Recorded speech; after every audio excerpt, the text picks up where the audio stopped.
Hello प्यारे बच्चों, आज हम लोग चलिए देखते हैं कि कॉलिगेटिव प्रॉपर्टी क्या होती है, जिसको कहते हैं हम लोग अणुसंख्यक गुणधर्म। देखिए कि विलयन चैप्टर में जो रसायन विज्ञान में आपको पढ़ाया जाता है विलयन चैप्टर में, तो विलयन चैप्टर में हम लोग पढ़ते हैं क्या, अणुसंख्यक गुणधर्म, जिसको हम लोग कहते हैं कॉलिगेटिव प्रॉपर्टी। यहाँ देखिए कि जो कॉलिगेटिव प्रॉपर्टी लिखा है अणुसंख्यक गुणधर्म, तो अणुसंख्यक गुणधर्म क्या होता है, कितने प्रकार का होता है, क्या क्या हमें इसमें पढ़ना है, और सब परीक्षा के लिए मोस्ट आईएमपी है। तो इसे आप परीक्षा के लिए मोस्ट आईएमपी कह सकते हैं कि ये क्वेश्चन यहाँ से बनने ही वाला है। कोई ना कोई एक क्वेश्चन ज़रूर बन जाता है परीक्षा में, या तो न्यूमेरिकल बन जाए या तो वो लगाने वाला बन जाए। तो इनकी देखिए पहले परिभाषा की, कॉलिगेटिव प्रॉपर्टी या अणुसंख्यक गुणधर्म क्या होता है, कितने प्रकार का होता है। तो जो इनकी परिभाषा बनती है वो परिभाषा तो मान लीजिए बहुत आसान है कि यहाँ परिभाषा की वे यौगिक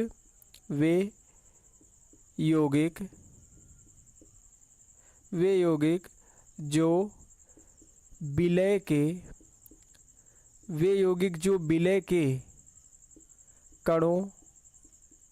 विलय के कणों की संख्या पर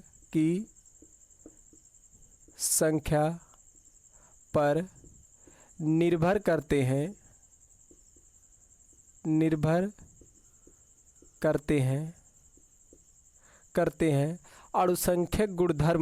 हैं अणुसंख्यक गुणधर्म कहलाते हैं। अणुसंख्यक गुणधर्म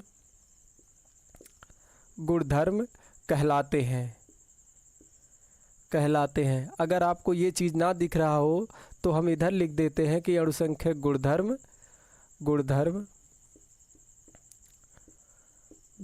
कहलाते हैं। तो ये जो परिभाषा आप अभी बनाए हैं, ये अणुसंख्यक गुणधर्म की बहुत छोटी परिभाषा है, जिसे आप कहीं भी तुरंत बता सकते हैं। यहाँ लिखा है कि वे यौगिक जो विलय के कणों की संख्या पर निर्भर करते हैं अणुसंख्यक गुणधर्म कहलाते हैं। इससे छोटा परिभाषा नहीं हो सकता। अब हम लोग देखेंगे कि अणुसंख्यक गुणधर्म कितने प्रकार का होता है। तो अणुसंख्यक गुणधर्म जो होता है ये 4 प्रकार का होता है। पहला इसमें हम लोग ले लेंगे RLVP, रिलेटिव लिवरिंग वेपर प्रेशर, आपेक्षिक वाष्प दाब में अवनमन। आपेक्षिक वाष्प दाब में अवनमन का मतलब होता है कमी। ये चीज़ आपको हम जब राउल्ट का नियम पढ़ाए थे तो उस राउल्ट के नियम में आपको हम पहले ही बता दिए थे कि RLVP का निर्माण कैसे होता है। तो इस तरीके से अगर आप RLVP का निर्माण करते हैं, आपेक्षित वाष्प दाब में अवनमन, तो सेम वही घटना इसमें भी पढ़नी है, वही सूत्र भी है, सब कुछ वही है। बस आप इतना याद रखिए कि इसमें जो कॉलिगेटिव प्रॉपर्टी में आता है वो पहला यही आता है, आपेक्षिक वाष्प दाब में अवनमन, RLVP। दूसरा इसमें देखिए क्या है, दूसरा है क्वथनांक में उन्नयन। उन्नयन का मतलब होता है वृद्धि, अधिकता, है ना। हो गया क्वथनांक में उन्नयन। फिर हम लोग इसमें देखिए तीसरा जो पढ़ेंगे वो पढ़ेंगे हिमांक में अवनमन। अवनमन का मतलब होता है कमी, अवनमन, है ना। इसका मतलब होता है कमी और इसका मतलब होता है वृद्धि। तो ये दोनों चीज़ हो गया। फिर हम लोग इसमें जो चौथा भी आपको बताए हैं वो आपको पढ़ना है परासरण या परासरण दाब। ये चीज़ होता है चौथी कॉलिगेटिव प्रॉपर्टी। तो ये जो आपने अभी बनाया है यहाँ की कॉलिगेटिव प्रॉपर्टी क्या होती है, ये 4 प्रकार का होता है। पहला हो गया RLVP, दूसरा क्वथनांक में उन्नयन, फिर हिमांक में अवनमन, फिर परासरण या परासरण दाब। इन चीज़ों को आपको ध्यान से समझना है और हर एक को अच्छे से ध्यान में रख के आपको पढ़ना है, क्योंकि ये परीक्षा के लिए मोस्ट इम्पॉर्टेंट है। इसमें से कोई ना कोई क्वेश्चन आपसे पूछा जा सकता है। अब चाहे वो RLBP पे हो, चाहे क्वथनांक पे हो, चाहे हिमांक पे हो, चाहे परासरण दाब पे हो। तो चलिए सबसे पहले हम लोग देखिए कि जब हम लोग RLBP पढ़ चुके हैं इसमें, तो हम लोग दूसरा क्या पढ़ेंगे क्वथनांक में उन्नयन। RLBP का जो सूत्र बनता है वही सूत्र बनता है कि P0A माइनस PA बटे P0A बराबर XB। ये जो सूत्र है आप पढ़ के आए हैं, यही होता है क्वथनांक में RLBP का सूत्र। जो आपको इसमें फार्मूला बताया गया था वही सब आपको दोबारा एक बार जाके पढ़ लेना है। समझिए उसकी पहली कॉलिगेटिव प्रॉपर्टी हो गई। अब हम लोग देखते हैं क्वथनांक में उन्नयन। क्वथनांक में उन्नयन क्या है? सबसे पहले आप समझने की कोशिश करिए कि क्वथनांक क्या है। क्वथनांक क्या है? तमाम परिभाषाएं बताई जाती हैं। तो सबसे पहले हम लोग इसमें हेडिंग बनाएंगे क्या? क्वथनांक में उन्नयन। तो क्वथनांक में उन्नयन बनाने के लिए हेडिंग हम लोग दूसरी हेडिंग पढ़ेंगे इसमें कि क्वथनांक। तो क्वथनांक क्या है? इसमें आप सबसे पहले बताइए कि क्वथनांक क्या होता है, क्वथन क्या होता है। देखिए आपको पता है कि जब किसी वस्तु को उबाला जाए, जब आप किसी चीज़ को उबालते हैं, इस तरीके से मान लीजिए कि आप कोई पात्र ले लीजिए, पात्र, और उस पात्र में जब आप पानी को रखते हैं तो वो बहुत तेज़ी के साथ उबलने लगता है जब आप उसको हीट करते हैं। तो जब वो उबलता है तो अगर सोचिए कि 1 ड्रम पानी ले लिया जाए, 1 ड्रम पानी, और उसके नीचे रख दीजिए एक मोमबत्ती, क्या पानी गर्म होगा? नहीं। कहेंगे भैया एकदम नहीं गर्म होगा कि अगर 1 टब पानी और 1 मोमबत्ती हज़ारों जला दीजिए, पानी गर्म नहीं होगा।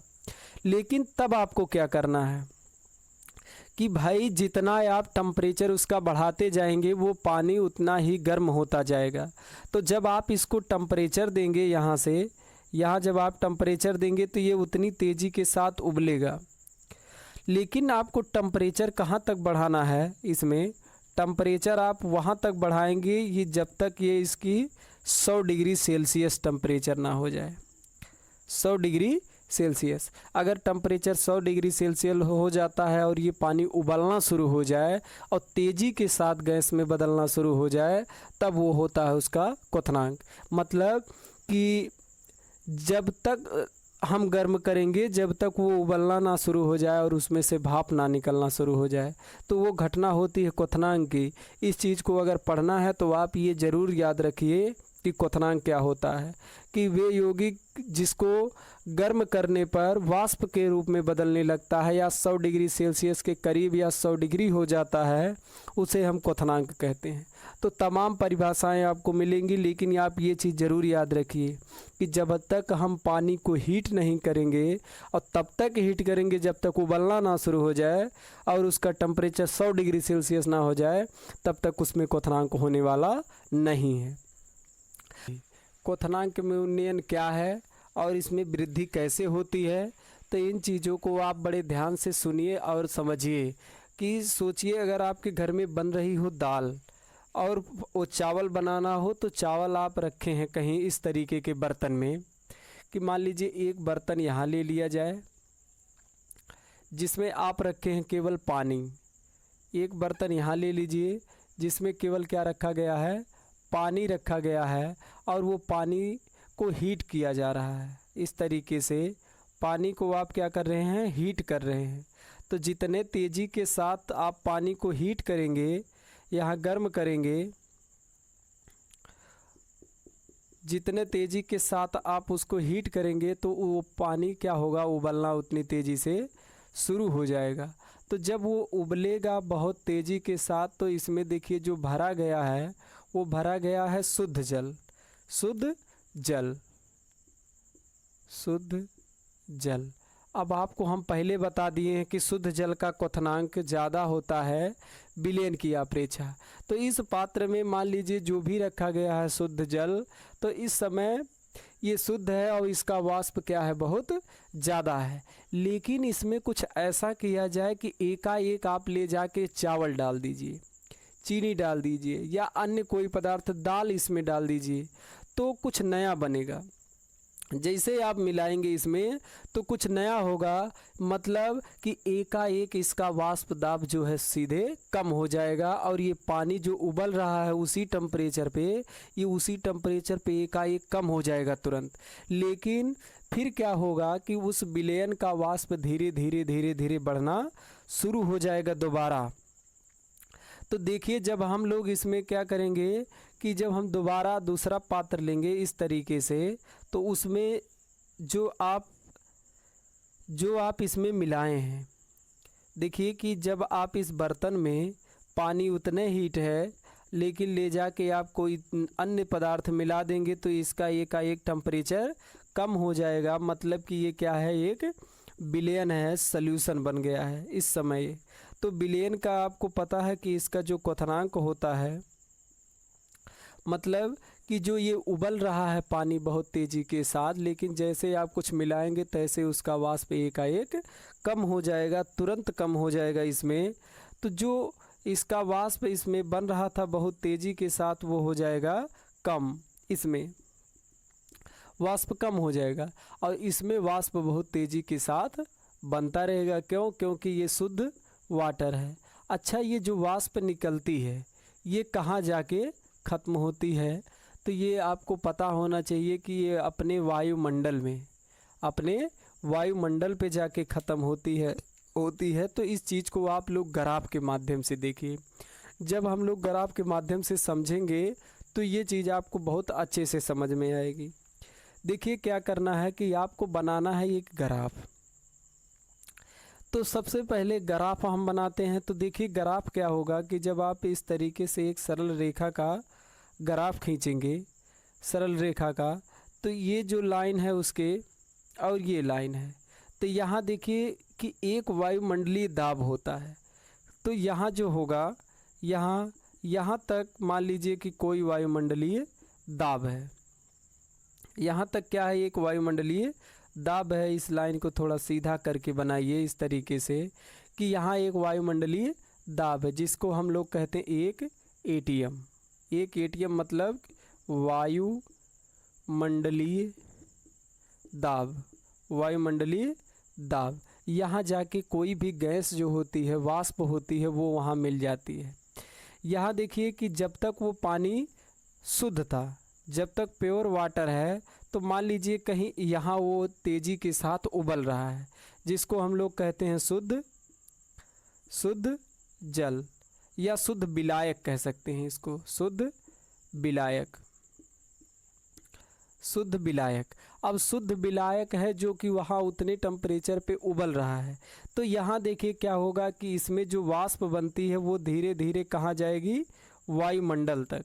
इसकी जो वाष्प बनती है वो धीरे धीरे कहाँ जाएगी, उसी वायुमंडल तक, और उसी वायुमंडल में जाके ये मिल जाती है। तो इसको हम लोग मान लेंगे यहाँ क्या, डेल्टा, यहाँ हम लोग मान लेंगे इसको टीबी।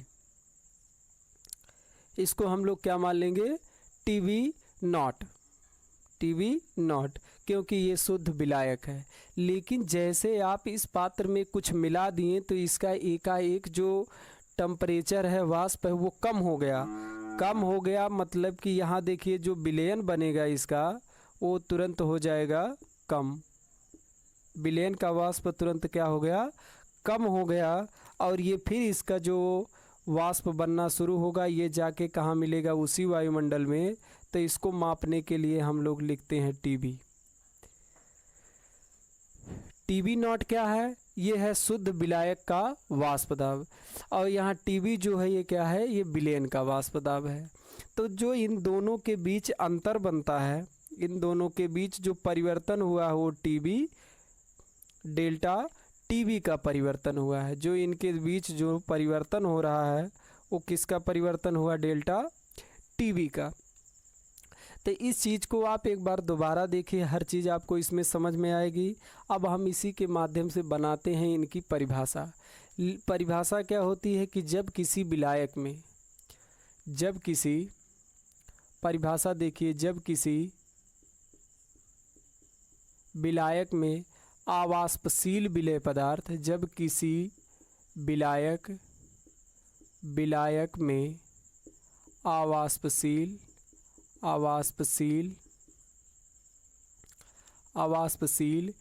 विलेय पदार्थ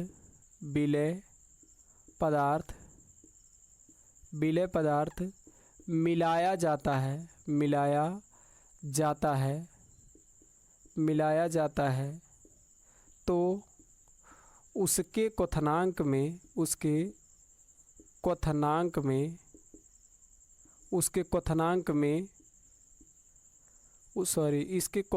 में वृद्धि होती है। यहाँ हम लोग लगाएंगे बिंदी कि क्वथनांक में वृद्धि होती है।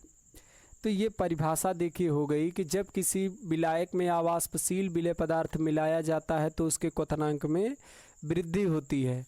होने वाले इस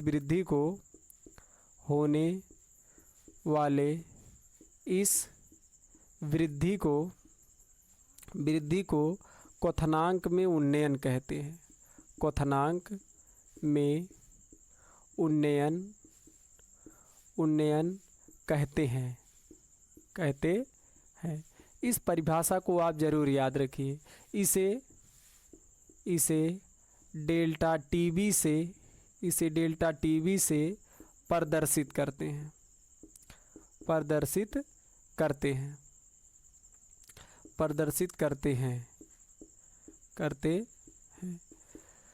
तो ये जो परिभाषा भी आपको लिखे हैं और ये आपको ग्राफ बनाया गया है, इसके माध्यम से समझाया गया है। तो एक बार आप जाके दोबारा फिर से देखिए इस वीडियो को, आपको अच्छे से समझ में आएगा। तो अब हम लोग देखते हैं कि ये क्या बनेगा, इसका फार्मूला क्या बनेगा। तो हम आपको ग्राफ बता दिए, ये फार्मूला परिभाषा बता दिए।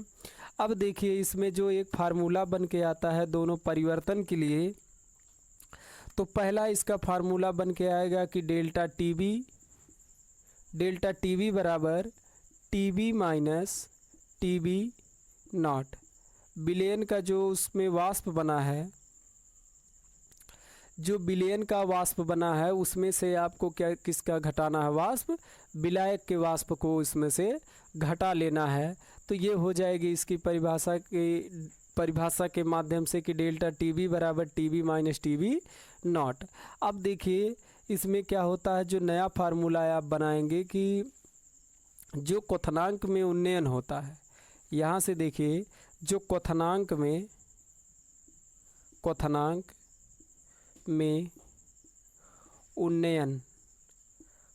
में जो उन्नयन होता है वो प्रोपोर्शनल होता है किसके, मूललता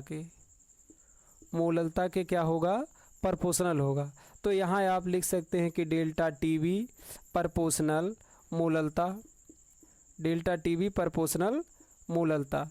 अब अगर हम इसका फार्मूला यहाँ रखेंगे तो इसमें देखिए क्या बन के आएगा कि इसका डायरेक्ट फार्मूला आप बना सकते हैं कि डेल्टा टीवी बराबर, जब आप प्रोपोर्शनल का चिन्ह हटाएंगे तो यहाँ आएगा केबी, और इनटू या गुणे आप लिख सकते हैं मूललता, इनटू इस तरीके से लिख लीजिए, इनटू मूललता।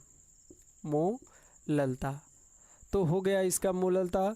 तो यहाँ देखिए डेल्टा टीवी बराबर आ जाएगा कि केबी गुणे डब्लू गुणे 1000 और पूरे का बटा आप लिख सकते हैं मोलर मास, और फिर यहाँ कैपिटल डब्लू किस में हो जाएगा, ग्राम में।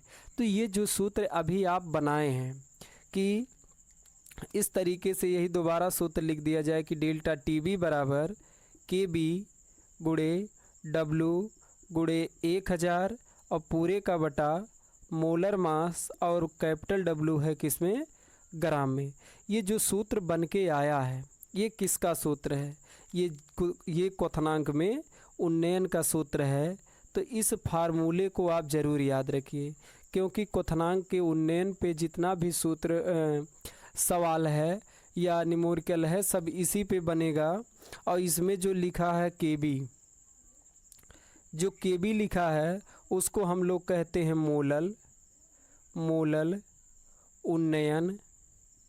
उन्नयन स्थिरांक, मोलल उन्नयन स्थिरांक।